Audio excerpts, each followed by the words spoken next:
We have done many comparisons between these two Olympia greats before on the channel, Dorian Yates versus Phil Heath, but today's matchup between these two has a little bit of a twist to it.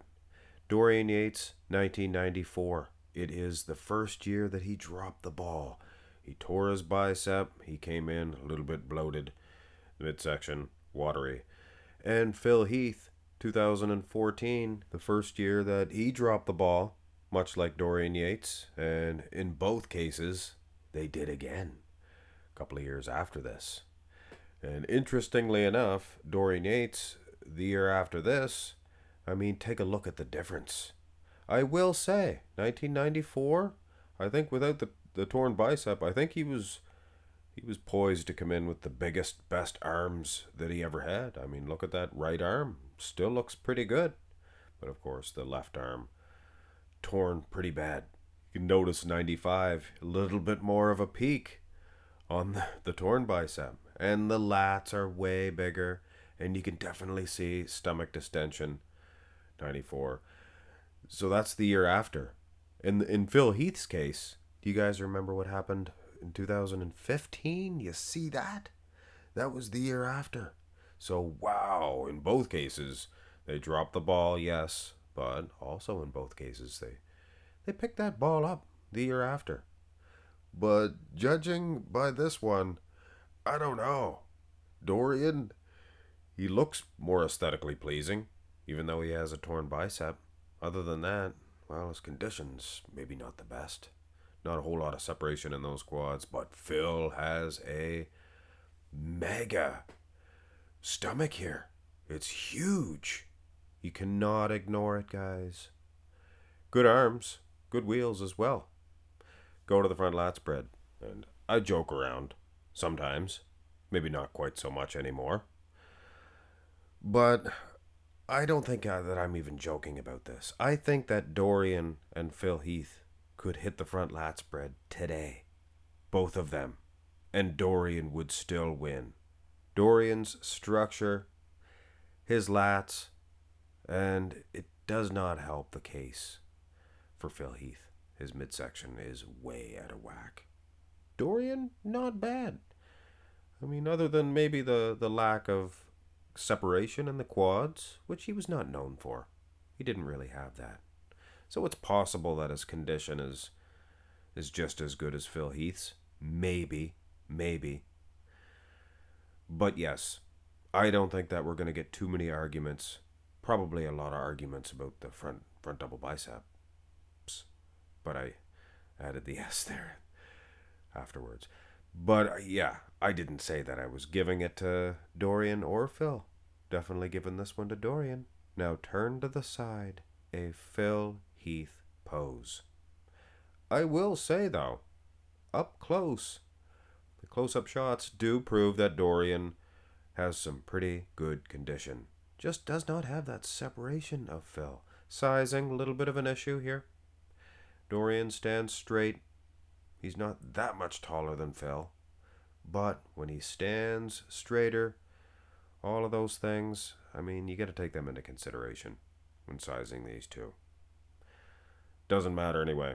If you think I made Phil too small, doesn't matter. He's still winning. Look at the arms. Look at the presentation, the hanging hamstring. It's not even fair. Now the side tricep. This could be a different situation. Well, Dorian still looks a little thin in the wheel department. Definitely not the calves. Phil not weak in the calves, but from the side, he was never the best. From the rear, even the front shots, his calves look great. Very thick. But altogether, the glutes, hamstrings, and quads, he's probably beaten Dorian. Dorian very dry. You guys notice how dry and fish scaly skin he is from the side? And the midsection could honestly give this one to Dorian. When are you judging these guys? If it was judged in the 90s, they'd give it to Dorian because of the midsection. They'd give it to Phil in Phil Heath's day, obviously, because they ignored the midsection. They wanted huge, big legs, arms. Today, well, that's a different story. They might give it to Dorian because of the midsection nowadays?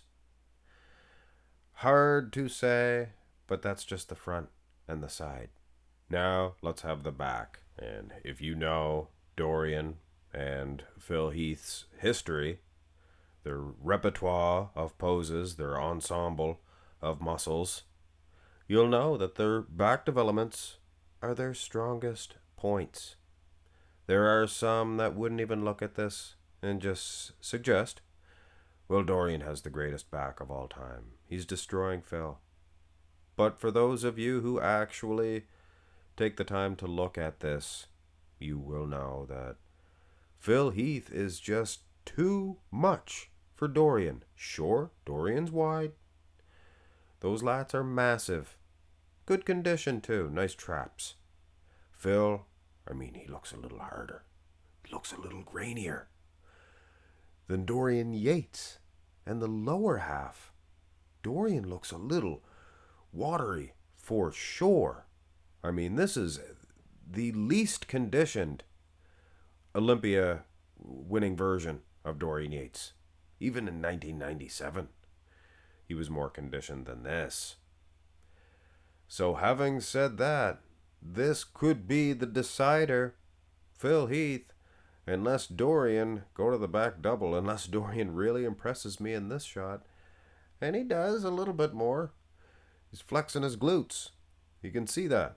A little bit more. So he's obviously the same condition, but he looks like he's in better condition. And what about the back double itself? Is it a better shot than the rear lat? I don't know. The Christmas tree area looks more conditioned, more striated. Traps are looking good. He's unsymmetrical though. Look at the lats. Not even just a wee bit. This is a substantial amount. And when you're standing next to Phil Heath, he is the sultan of symmetry. Never mind your flex wheelers. I'm just joking. Flex wheeler's good. But Phil Heath, he is very symmetrical. Quite. So Phil, dominant, I guess you could say, in both back shots. Lower half condition, come on. The abs and thigh brings us around to the side of all the Dorian fans, the Dorianites, of course, the Phil Heath heathens, as one of my subscribers, or at least I might think they're subscribed to me. They coined that phrase one time. So raise your hand in the comment section below if that was you. Heathens. Classic. Yeah, his midsection, it's okay in the abs and thigh. It's better than it was in the front double, I can tell you that. And the one where they show the lats in the front lat spread. Yeah, that's it. It almost sounded like one of my favorite actors, Edward G. Robinson. Yeah, see? Remember Edward G. Robinson? He was a good one. Having said that about the midsection, Phil Heath, he is losing to Dorian Yates, in my opinion. Dominant in the quads, I'll admit, but it's not enough. His lats nowhere near the size and substantialness of Dorian Yates, and the midsection. Dorian, not bad. For his time, did not have the best six-pack. Versus most of the bodybuilders today, he looks great. And we end it with the most muscular. Dorian not doing as bad as I thought he would have.